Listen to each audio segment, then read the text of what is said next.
is Russia's role in the continuing Arab Spring, which is now in Syria. Had it not been for Russia, Syria would today have already become another Libya. If you are comfortable with Libya, if you are happy with NATO's control of Libya, then I don't want to see your face. I don't want to hear your voice. No. I can't consider you to be a Muslim brother when Allah has spoken so clearly in the Quran. You should rather make tawbah and understand the folly of what was done in Libya and what is now being done in Syria. So we thank President Vladimir Putin for standing up and resisting them and defending Syria from becoming another Zionist state.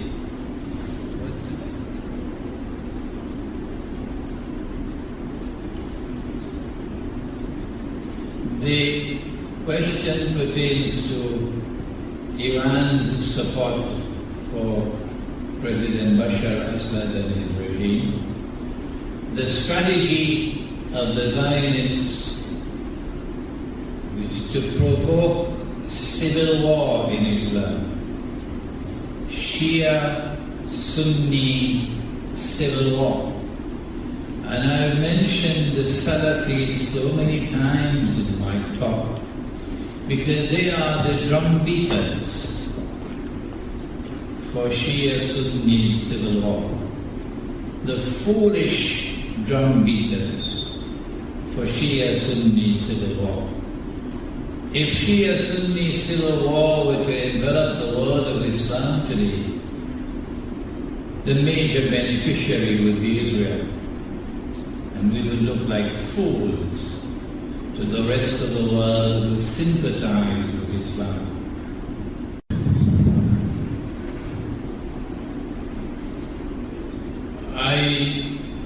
The question is, how should Muslims who are living in the West, meaning the Zionist West, how should they prepare themselves for what is to come? I no longer travel to any country which is a member state of NATO. No, sir. So for me to travel from Malaysia back to my native island of Trinidad, I've got to take a route through Moscow now. I have advised those who are residents in the United States, in Canada, in Britain, in France, countries which are militantly supportive of Zionism, and who are Muslims or non-Muslims but also opposing Zionism. Your first option is hijrah, out of those countries. If you can get out and go to another part of the world, because Allah's earth is wide, another part of the world which is more hospitable for people who stand up to the violent rulers of the world, and please do so. But that's not possible for all. So the second option would be to get out of the cities of the modern Europe and America. Get out of the cities and relocate to the remote countryside in small communities.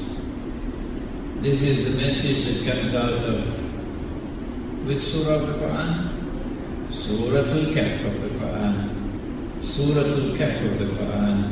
And the story, the young man and the cave. Withdrawal for security. Next question to Sheikh Umran as well. If we consider Russia as a power that never colonized any country, then how to explain its occupation of total majority of Central Asia, Finland, Volga region, Urals, Ukraine, Crimea, etc.? Number one, we must make a distinction, if it is possible for us, between Russia before the Bolshevik Revolution, Tsarist Russia, and Russia under the Soviet Union. The Russia before the Bolshevik Revolution is now returning. So the sins of the Soviet Union should not be put at the door of Russia. Number two, my comments were clearly concerning those who fought wars of aggression to colonize the rest of the non-European world.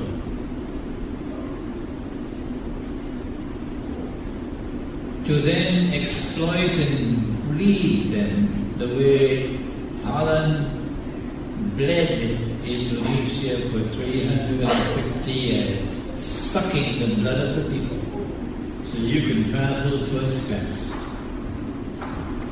And then to decolonize with deception. And the rest you heard about it. I said Russia never did that. And China never did that. Russia has never aspired to rule the world. And China has never aspired to rule the world. But in the same way that there were wayward Muslims who fought wars of aggression, of which today we are ashamed, like the Ottoman Empire, so too there may have been instances in Russian history where they may have fought wars and occupied other territory, which were literal states, not around. But I don't think Russia ever reached to South Africa, did it? I never thought that Russia ever reached to South America, did it? This is the context in which I spoke. Question: how should Russia prepare? What should Russia do to prepare itself for what is to come? I like that question. On the eve of the First World War, the Zionists embraced Russia with a deceptive embrace.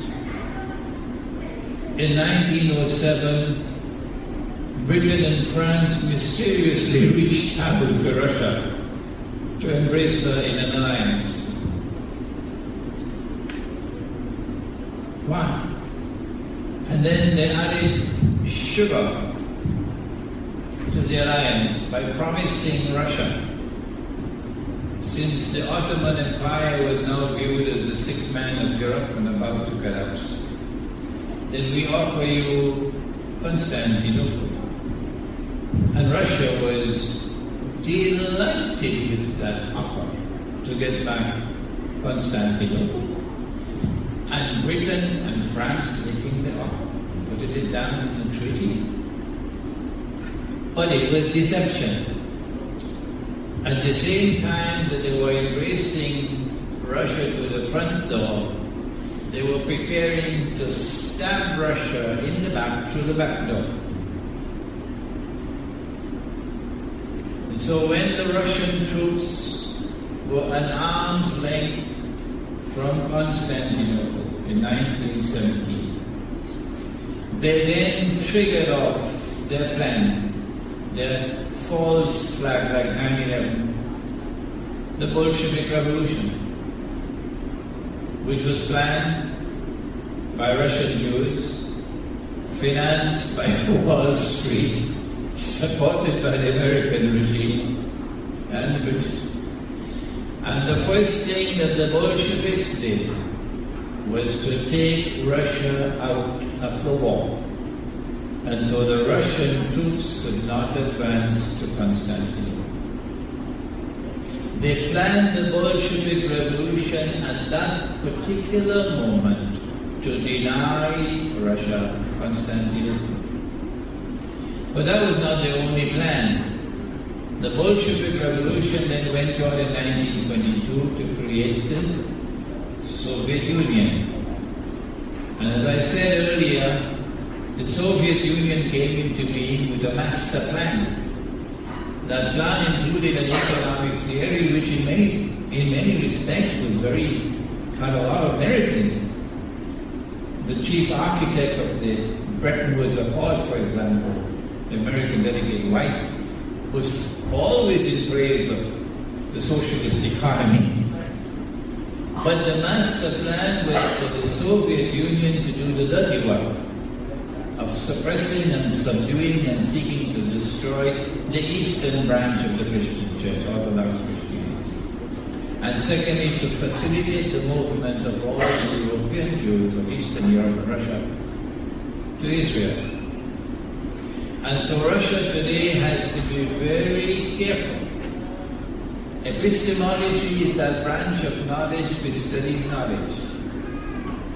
And they, the Zionists, say that we see with only one eye. The knowledge comes only from external observation and experimentation and so on. But the Quran says that we see with two eyes, not one. The Quran has a different epistemology. The knowledge comes only externally, that's their epistemology. And our epistemology from the Quran is that knowledge comes from two sources. One is external and the other is internal. And so Russia has to return to its mystic roots, its Christian roots, to develop once again that capacity for internal insight, to supplement external analysis, so that you are not deceived.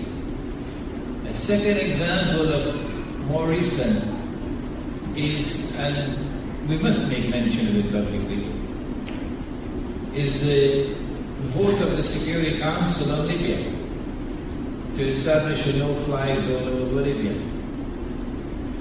And Russia and China, with commendable innocence, fell for the trap that this was for humanitarian purposes. And so they abstained from the resolution, which allowed the resolution to be carried. But they were deceived. And they afterwards complained about it, that they were deceived. And once the West, the Zionists had that resolution, they then proceeded to bomb the daylights out of the Libyan armed forces.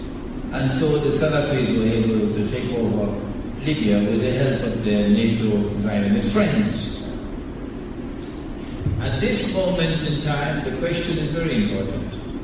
Russia and China have to be extremely careful not to be deceived. Dajjal has a PhD in deception. And so they're going to come after you, attempting to deceive you. You were deceived in 1907 or 1909 and deceived again before the First World War. You were deceived again in the Security Council resolution. Do not be deceived again. What could be the plan by which they may seek to deceive you? I don't know. I wish I knew. Turkey's relationship with Syria at this time parallels Turkey's relationship with Libya. Turkey played an active role in sending weapons to Benghazi. Turkey played an active role in training those who were to engage in the insurrection, not a popular uprising, but a pre-planned armed insurrection. And Turkey's role in Syria is exactly the same as it was in Libya. So we should not allow humanitarian aid to be thrown as dust in our arms and obscure the bigger picture, which is one in which Turkey is playing the Zionist game up to the hill, and we are ashamed of the conduct of the Turkish government. Having said that, there are large numbers of Turkish Muslims who are also ashamed of the government. And if Turkey were to make the mistake, which I believe it is going to make soon, to attack Syria, I suggest to you that the result will be Turkish. What do you think about the future of Algeria in this world order? Is this country going to be the future target of Syria? Thank you for that question. I love Algeria. You see the Algerians smiling. I call Algeria Bilad al-Mujahideen. You don't know it, but there's an amazing similarity between Algeria and Haiti. Both of them resisted the Zionist slave masters. Haiti, under a freed slave named Toussaint Louverture, raised an army of slaves 200 years ago and defeated the French army and drove them out of Haiti, and then proclaimed the free Black Republic of Haiti. And Simon Bolivar went to Haiti to get some security and to seek some help to liberate Latin America. The French and Western Europe and the Zionists never forgave Haiti. And from that day to this day, they've been stamping their foot on Haiti. When Haiti turned to Jean-Bertrand Aristide, a Roman Catholic priest, to liberate itself from that venomous embrace and breathe the air of freedom, they staged a coup d'etat, sending mercenaries to the palace to seize him and ship him off to Central African Republic. And so Haiti responded by announcing the existence of a new Christian Trinity. They said it's no longer the Father, the Son, and the Holy Ghost.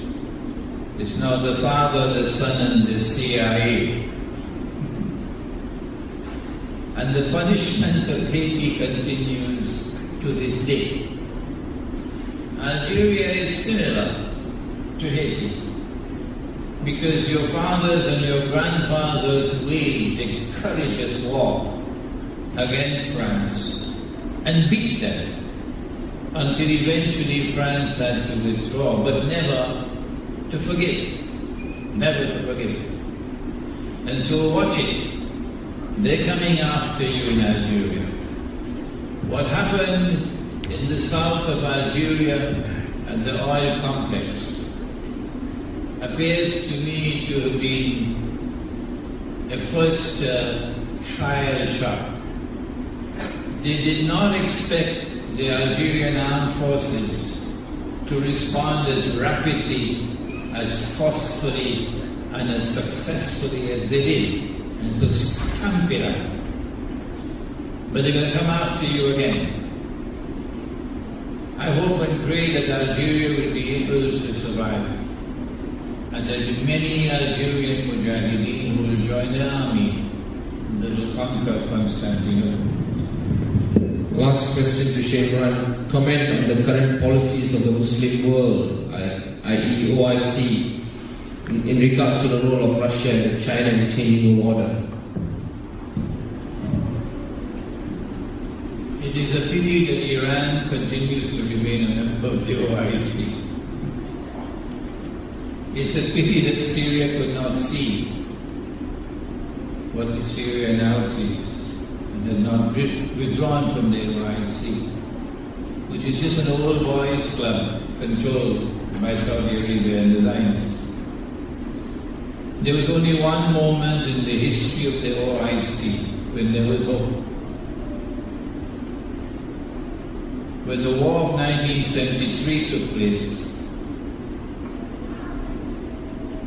there was a very rapid increase in the price of oil. And that was when the petrodollar eventually came to be. But Faisal rahimahullah, recognized an opportunity, and Zulfikar Ali Bhutto recognized an opportunity, and these two very intelligent men came together to organize the Lahore Islamic Summit Conference of February 1974, which shook the Zionists so much, it was an earthquake for them, that Indira Gandhi had to respond 2 months later with the first Indian nuclear explosion. So India joined the nuclear club to send a message to the world of Islam. After Zionists got rid of Faisal and got rid of Bhutto, the OIC returned to what it was, a baby in the arms of the Zionists. And so it is not to the OIC that we can turn for any kind of hope for the world of Islam. No. We have to make a distinction between those who remain within the Zionist embrace, and that is what you are if you are a member of the International Monetary Fund. Only one leader in the Muslim world had the courage, the foresight, the wisdom to take his country out of the IMF. Who is that? Who is that? Yes, Sukarno of Indonesia. Took Indonesia out of the IMF, took Indonesia out of the World Bank, took Indonesia out of the United Nations, and as a consequence paid the price with the 9/11, about which Dr. Chandra Muzaffar said to me that he had written on the subject. And they got a Pervez Musharraf in Indonesia by the name of Suharto to take over and to bring Indonesia back into their arms. The future of the world of Islam is not in the hands of governments which are comfortable with the UN and the IMF and the World Bank. The future of the world of Islam depends upon the emergence of Islamic scholarship with the knowledge and the courage to be able to offer the guidance that Muslims need to be able to take charge of their affairs. Unfortunately, not only has the world of Islamic scholarship failed, but failed miserably. And we have to pray that a future day may come when from our midst may arise that caliber of Islamic scholarship and that courage with which to be able to not only explain the world in which we live today, but guide our people how to respond to it.